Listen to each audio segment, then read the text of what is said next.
Assalamualaikum warahmatullahi wabarakatuh. Perkenalkan, nama saya Farari Lucia Orisa. Saya biasanya dipanggil Farari. Saya adalah mahasiswi dari Universitas Terbuka Program Studi PGSD. Baiklah, dalam video kali ini saya akan menjawab pertanyaan atau tugas pertama dari mata kuliah Perspektif Global. Di sini saya akan langsung menjawabnya. Yang pertama, tugas pertama, pertanyaannya, globalisasi ditandai dengan era masyarakat terbuka, terutama terbuka dalam bidang ekonomi dengan pasar bebasnya, dan dalam bidang politik dengan adanya masyarakat yang demokratis. Berdasarkan ciri tersebut, menurut Anda, apakah Indonesia siap memasuki masyarakat yang terbuka seperti yang dimaksud? Baiklah, menurut saya, Indonesia ini sudah siap untuk memasuki masyarakat terbuka dalam bidang ekonomi dengan pasar bebasnya dan juga bidang politik dengan karakter masyarakat yang demokratis. Seperti yang sudah kita ketahui, globalisasi adalah proses mendunianya suatu hal, sehingga batas antar negara menjadi hilang. Dan globalisasi ini didukung oleh berbagai faktor seperti perkembangan teknologi, transportasi, ilmu pengetahuan, telekomunikasi, ekonomi, politik, dan sebagainya.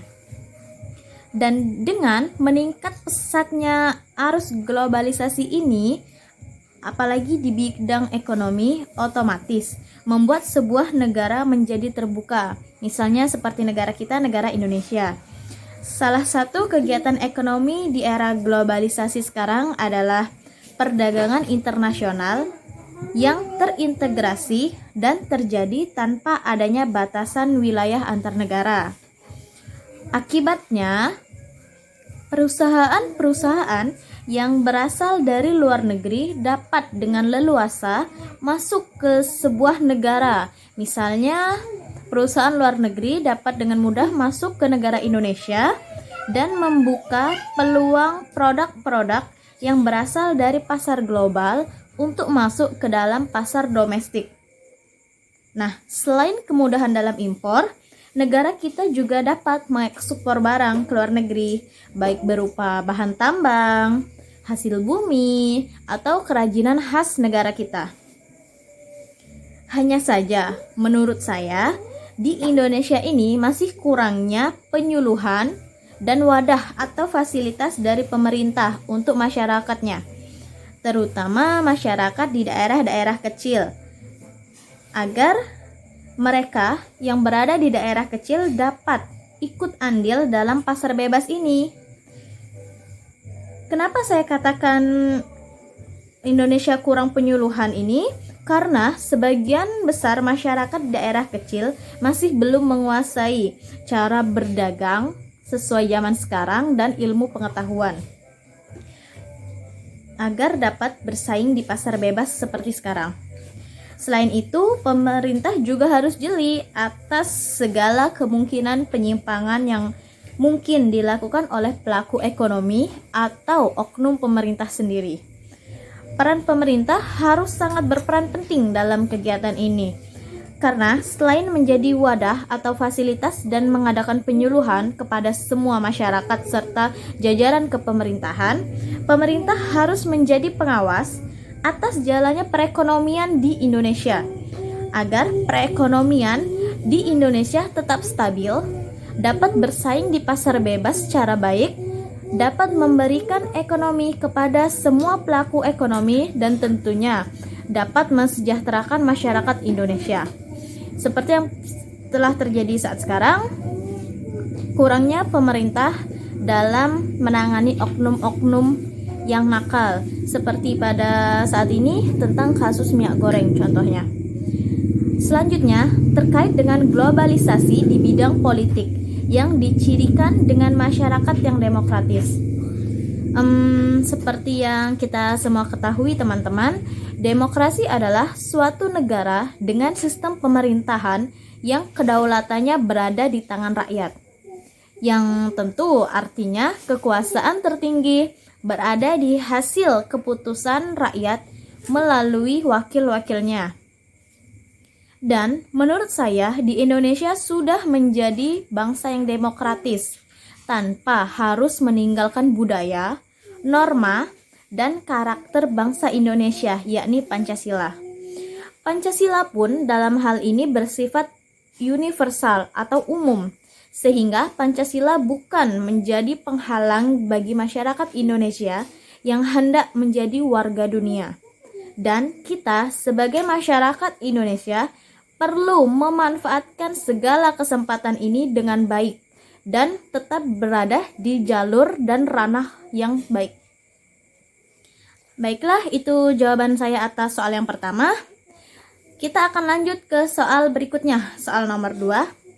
Ditinjau dari perspektif global, penerapan dan pemanfaatan iptek atau ilmu pengetahuan teknologi dalam kegiatan ekonomi untuk mengolah sumber daya alam menimbulkan dilema. Dilema apa saja yang terjadi menurut Anda? Oke, di sini masih tentang global ya teman-teman. Nah, di sini menurut pendapat saya, menurut jawaban saya, seperti yang sudah kita ketahui, iptek merupakan aspek penting yang tidak dapat dipisahkan dalam kemajuan peradaban manusia. Kemampuan berpikir, mencari ilmu, mengembangkan pengetahuan, dan menerapkannya menjadi teknologi adalah kelebihan kita manusia yang tidak bisa ditiru oleh makhluk yang lainnya. Dan dengan iptek ini, manusia bisa beralih dari manusia purba yang nomaden menjadi manusia yang modern. Dengan teknologi yang canggih ini tentunya. Iptek juga mempengaruhi segala aspek kehidupan, termasuk menunjang kegiatan ekonomi, karena iptek adalah pendorong utama pertumbuhan ekonomi di suatu daerah atau bahkan di suatu bangsa. Dan sebagai negara yang berkembang, Indonesia memang cukup banyak merasakan dilematis dalam kegiatan ekonomi ini tentunya. Dan dilema-dilema yang terjadi menurut saya yang pertama adalah dilema dalam pengolahan sumber daya alam. Indonesia atau negara tercinta kita ini adalah negara dengan hasil sumber daya alam yang sangat-sangat melimpah. Dan sumber daya alam Indonesia ini meliputi yang pertama, kita memiliki hasil pertanian. Hasil pertanian di Indonesia diantaranya adalah padi, jagung, ubi, kedelai, kacang tanah, dan masih banyak lagi yang lainnya. Hasil perkebunan kedua, hasil perkebunan yaitu tebu, tembakau, teh, kopi, karet, kelapa, coklat, kelapa sawit, pala, cengkih, lada, dan masih banyak lagi, terutama rempah-rempah. Hasil sumber daya alam yang ketiga adalah hasil kehutanan. Nah, hasil kehutanan tentu banyak teman-teman karena Indonesia merupakan paru-paru dunia kan. Nah, hasil kehutanan di Indonesia itu antaranya kayu dan rotan. Nah, beberapa jenis kayu yang banyak terdapat di Indonesia adalah kayu cendana, kayu akasia, kayu jati, dan masih banyak yang lainnya. Lanjut, yang keempat, itu ada sumber daya alam hasil peternakan. Sumber daya alam hasil peternakan di Indonesia diantaranya sapi, kerbau, kuda, ayam, bebek, kambing, dan masih banyak lagi. Yang kelima, sumber daya alam hasil perikanan. Hasil perikanan di Indonesia diantaranya ikan dan hasil laut, budidaya udang dan bandeng, budidaya ikan di darat seperti di tambak atau di empang, waduk atau di bendungan, danau, dan lainnya. Yang keenam, sumber daya hasil tambang. Nah, sumber daya alam hasil tambang di Indonesia ini banyak. Salah satunya ada minyak bumi, bauksit atau biji aluminium, gas alam, batu bara, emas dan perak, timah, biji besi, tembaga, nikel, aspal alam, marmer, belerang, batu permata, yodium, dan mungkin masih banyak lagi teman-teman ya. Nah, seperti yang sudah saya sebutkan barusan, sumber daya alam sangat kaya, tetapi dalam mengelola sumber daya alam masih menjadi dilema. Kenapa? Karena sumber daya alam tersebut harus dieksploitasi karena mempunyai nilai ekonomis yang tinggi dan berpengaruh terhadap pendapatan APBN atau anggaran pendapatan dan belanja negara, dan APBD atau anggaran pendapatan dan belanja daerah. Tapi di sisi lain, penguasaan teknologi sebagai alat dan penyiapan sumber daya alam masih sangat minim. Sehingga negara kita bagai tidak punya pilihan lain, pemerintah akhirnya mengundang investor asing untuk mengeksplorasinya. Dan hal ini berimbas tentunya pada timpangnya porsi pendapatan antara pemerintah dan investor asing. Dan tentu sebagai konsekuensi dari masalah tersebut, masyarakat sekitar justru tidak pernah mendapat apa-apa selain dampak kerusakan lingkungan. Dilema selanjutnya atau dilema yang kedua adalah tentang meningkatnya perdagangan bebas yang sudah tidak terkontrol dan meningkatnya interdependensi atau kebergantungan ekonomi nasional terhadap ekonomi bangsa lain. Perdagangan bebas yang tidak terkontrol dapat menghancurkan perusahaan domestik jika tidak diberlakukan proteksi. Karena perusahaan luar yang sudah go internasional dan memiliki modal yang besar pasti akan menjatuhkan perusahaan lokal atau perusahaan domestik.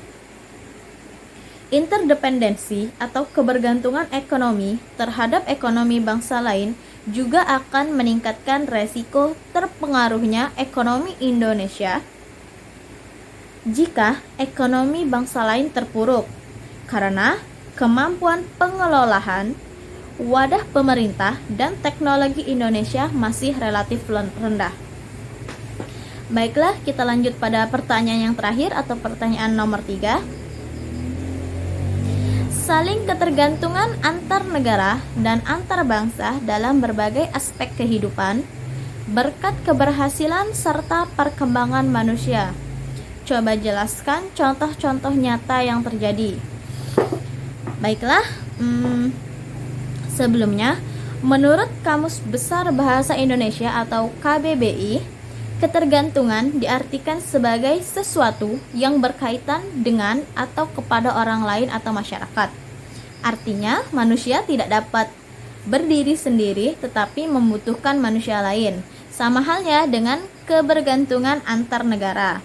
Karena setiap negara tidak bisa berdiri sendiri, tapi harus ada kerjasama dengan negara lain, baik bilateral maupun multilateral, atau kerjasama yang lain yang bisa mendukung kemajuan negara, seperti kerjasama politik, ekonomi, pendidikan, dan kerjasama memerangi narkoba juga teroris yang kini gencar meneror semua negara. Hubungan diplomatik juga membantu memajukan sebuah negara. Hal ini juga disebabkan oleh kondisi alam yang merupakan hasil sumber daya alam yang berbeda. Maka setiap negara saling memiliki ketergantungan sama lainnya. Nah, misalnya dalam hal ini Indonesia sungguh kaya akan rempah-rempah karena tanah Indonesia yang dikenal adalah tanah yang subur. Dan kita kebergantungan antar negara seperti negara lain, misalnya contoh di Belanda, mereka tidak sumber daya alamnya tidak menghasilkan rempah-rempah yang sebanyak Indonesia. Jadi negara Belanda dapat mengimpor rempah-rempah dari Indonesia untuk dikirimkan ke negara Belanda. Itu salah satu contohnya. Dan juga selain kebergantungan itu dipengaruhi oleh sumber daya manusia yang butuh kemajuan teknologi pendidikan, karena segala sumber daya alam ini perlu pengolahan dengan teknologi yang tepat. Nah, sekarang kita masuk ke contoh-contoh ketergantungan antar negara. Nah, antara lain yang pertama ada ketergantungan antar negara di bidang ekonomi. Contoh yang dapat saya simpulkan, yang pertama terjadinya impor. Seperti sekarang, Indonesia sering melakukan impor dari luar negeri, baik berupa barang elektronik, kendaraan, dan masih banyak lagi yang lainnya. Lalu yang kedua, bila tadi yang pertama ada impor, tentunya kita ada ekspor, seperti yang sudah saya jelaskan sebelumnya tadi. Terjadinya ekspor itu seperti Indonesia sering melakukan ekspor berupa pengiriman tenaga kerja atau TKW, minyak bumi yang masih mentah, karet, kopi, teh, gas bumi, rempah-rempah, kayu, hasil laut, hasil tambang, dan masih banyak lagi. Nah, kenapa semua sumber daya alam kita diekspor ke luar negeri? Karena tadi di Indonesia ini masih kurang dalam cara pengelolaan dan ilmu pengetahuan dalam pengelolaannya. Lalu yang ketiga itu ada pemberian pinjaman ekonomi dari Bank Dunia guna menunjang perekonomian di suatu negara tertentu. Yang keempat ada pengembangan daerah desa wisata yang mengakibatkan perekonomian desa sekitar meningkat. Lalu yang kelima, mengizinkan sewa pemakaian lahan atau daerah kepada pihak investor. Lanjut, ketergantungan yang kedua, ketergantungan antar negara di bidang sosial. Contohnya yang pertama, antar negara saling bergotong royong, membantu dan memberikan bantuan sosial bagi negara lain yang sedang terkena bencana alam. Yang kedua, terjadinya pertukaran pelajar atau pendidik antar negara di dunia pendidikan agar dunia pendidikan mengalami kemajuan baik dalam hal belajar dan dalam menggunakan teknologi tentunya. Karena dari sistem belajar antar negara pasti memiliki perbedaan dan tentunya setiap perbedaan ada nilai positif yang dapat kita ambil dan mungkin sebagian besar dapat kita tiru dan kita terapkan di Indonesia agar pendidikan di Indonesia itu dapat sama rata dengan di luar negeri. Yang ketiga, saling berkomunikasi atau berinteraksi secara sosial antar warga dunia. Yang ketiga, ada ketergantungan antar negara di bidang agama. Salah satu contohnya yang pertama, saling menghormati antar agama di negara manapun. Yang kedua, memberikan kebebasan seseorang menggunakan gawainya untuk menyajikan materi seputar keagamaan. Nah, contoh di sini seseorang menggunakan gawainya untuk menyajikan materi seputar keagamaan. Contohnya Ustadz Indonesia. Nah, dapat ceramah di negara tetangga, misalnya di negara Malaysia tanpa adanya larangan atau apapun. Lanjut yang ketiga, yaitu PBB mengirimkan pasukan atau delegasi perdamaian keagamaan ke daerah konflik yang terjadi karena faktor agama. Nah, mungkin sekian semua jawaban dari saya. Mohon maaf atas salah kata atau kekurangannya. Dan mohon juga untuk semua kritik dan saran agar saya dapat lebih baik dalam menjawab pertanyaan di tugas berikutnya. Salam dari saya, semoga kita semua sehat selalu. Saya akhiri. Wassalamualaikum warahmatullahi wabarakatuh. Terima kasih.